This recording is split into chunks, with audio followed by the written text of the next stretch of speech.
नमस्कार। मैं हूं मचिंदर। कहा जाता है कि कानून के हाथ लंबे होते हैं, लेकिन 1917 कहाँ डाली है अभी में हमें एक भी नहीं पता, शख्स सिर्फ ने शर्मा उन जी लंबे जानते हैं हाथों अभी। में सफदरजंग को भी हथकड़ी नहीं पता पहना दी मैडम। थी। वही जनाब। कहानी जिसने बॉलीवुड को स्पेशल ये तो 26 जैसी फिल्म दी। लेकिन क्या आप असली अजय सिंह को जानते हैं? 19 मंत्री जी, अब मार्च CBI से आए। 1947 दोपहर का वक्त ओपरा हाउस मुंबई। एक लग्जरी बस रुकती है, उसमें से उतारते हैं 26 अलमारी की लोग। चाबी दीजिए। सीने पर सीबीआई का टैग, हाथों में ब्रीफकेस मंत्री जी की और तरफ। आंखों में कानून की गर्मी। जवेरी बाजार के त्रिभुवनदास भीमजी जवेरी शोरूम में सर, इधर भी। सन्नाटा छा गया, लेकिन वो सीबीआई ऑफिसर्स नहीं थे। असली अजय सिंह ने एक फेक एडवर्टाइजमेंट निकाला था, लोगों को रिक्रूट किया, उन्हें ट्रेन किया और देश की सबसे बड़ी डकैती को अंजाम दिया, बिना एक भी गोली चलाए। पुलिस परेशान थी, असली सीबीआई हैरान थी, क्योंकि अजय सिंह नाम का वो आदमी धुएं की तरह गायब हो चुका था। आज तक कोई नहीं जानता वो कहां है। क्या वो आज भी हमारे बीच है या किसी नई पहचान के साथ नया खेल खेल रहा है? स्पेशल 26 के इस असली किरदार की तलाश आज भी जारी है। मैं मचिंदर आपसे इजाजत लेता हूं। अगली बार मिलेंगे एक नए राज के साथ। रात के अंधेरे में किसी ने नहीं सोचा था कि अगले दिन इतिहास रचा जाएगा। अजय सिंह ने एक अखबार में सीबीआई रिक्रूटमेंट का ऐड दिया था। सिकंदर बग के एक होटल में इंटरव्यू हुए।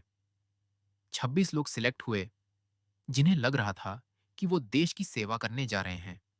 लेकिन उन्हें क्या पता था कि उनका कमांडर इन चीफ कानून का सबसे बड़ा दुश्मन है। दोपहर के 2:15 ओपरा हाउस। मचिंद्र के अंदाज में सोचिए, शोरूम के अंदर की धक धक। कोई बाहर नहीं जाएगा, सब लाइन में खड़े हो जाओ। अजय सिंह की आवाज गूंजी। सीसीटीवी कैमरास बैंड कर दिए गए, फोन्स की तारें काट दी गईं। सिर्फ 45 मिनट के अंदर करोड़ों का सोना और कैश ब्रीफ केसेस में भर लिया गया। असली पुलिस वहां खड़ी थी, लेकिन उन्होंने उन्हें सल्यूट मारा, क्योंकि उन्हें लगा कि यह बड़ी सीबीआई रेड है। जब बुस वहां से निकली तो अजय सिंह ने अपने 26 साथियों से कहा, आप लोग यहीं रुकिए, मैं पेपर्स चेक करके आता हूं। वो गया, और ऐसा गया कि आज तक वापस नहीं आया। जब असली सीबीआई वहां पहुंची तो उन्हें पता चला कि उनके नाम पर देश की सबसे बड़ी लूट हो चुकी है। लूट के बाद का सन्नाटा सबसे खतरनाक होता है। जब उन 26 लोगों को पता चला कि उनका लीडर उन्हें धोखा दे गया है, तो उनके पैरों तले जमीन खिसक गई। पुलिस ने पूरे देश में नाकेबंदी कर दी। हर एयरपोर्ट, हर रेलवे स्टेशन पर अजय सिंह की तलाश शुरू हुई। लेकिन एक ऐसा आदमी जिसने अपना असली नाम और चेहरा कभी किसी को सही बताया ही नहीं था, उस ढूंढना नामुमकिन था। इंटेलिजेंस ब्यूरो की रिपोर्ट्स के मुताबिक वो शख्स इतना शातिर था कि उसने रेड से पहले सीबीआई की मैनुअल्स पढ़ी थी। कुछ लोग कहते हैं वो दुबई भाग गया, कुछ कहते हैं वो आज भी इंडिया में ही किसी नए नाम से रह रहा है। लेकिन एक सच ये भी है, 1947 से लेकर आज तक मुंबई पुलिस की फाइल्स में वो एक अनसॉल्व्ड मिस्ट्री बनकर रह गया है। स्पेशल 26 की ये दास्तान हमें सिखाती है कि होशियारी और दिलेरी अगर गलत रास्ते पर चले तो अंजाम सिर्फ अंधेरा होता है। मैं मचिंदर, सच और कहानी के लिए। अगर आपको ये इन्वेस्टिगेशन पसंद आई तो चैनल को सब्सक्राइब करें और बेल आइकॉन दबाएं। मिलते हैं अगले शुक्रवार एक नई सच्चाई और एक नई कहानी के साथ। तब तक सावधान रहें। लूट के बाद का सन्नाटा सबसे खतरनाक होता है।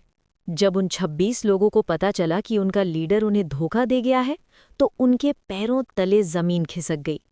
पुलिस ने पूरे देश में नाकेबंदी कर दी।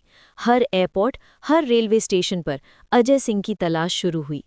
लेकिन एक ऐसा आदमी जिसने अपना असली नाम और चेहरा कभी किसी को सही बताया ही नहीं था, उसे ढूंढना नामुमकिन था। इंटेलिजेंस ब्यूरो की रिपोर्ट्स के मुताबिक वो शख्स इतना शातिर था कि उसने रेड से पहले सीबीआई की मैनुअल्स पढ़ी थी। कुछ लोग कहते हैं वो दुबई भाग गया, कुछ कहते हैं वो आज भी इंडिया में ही किसी नए नाम से रह रहा है। लेकिन एक सच ये भी है कि 1987 से लेकर आज तक मुंबई पुलिस की फाइल्स में वो एक अनसॉल्व्ड मिस्ट्री बनकर रह गया है। स्पेशल 26 की ये दास्तान हमें सिखाती है कि होशियारी और दिलेरी अगर गलत रास्ते पर चले तो अंजाम सिर्फ अंधेरा होता है। मैं मच्छिंदर, सुच और कहानी के लिए। अगर आपको ये इन्वेस्टिगेशन पसंद आई तो चैनल को सब्सक्राइब करें और बेल आइकॉन दबाएं।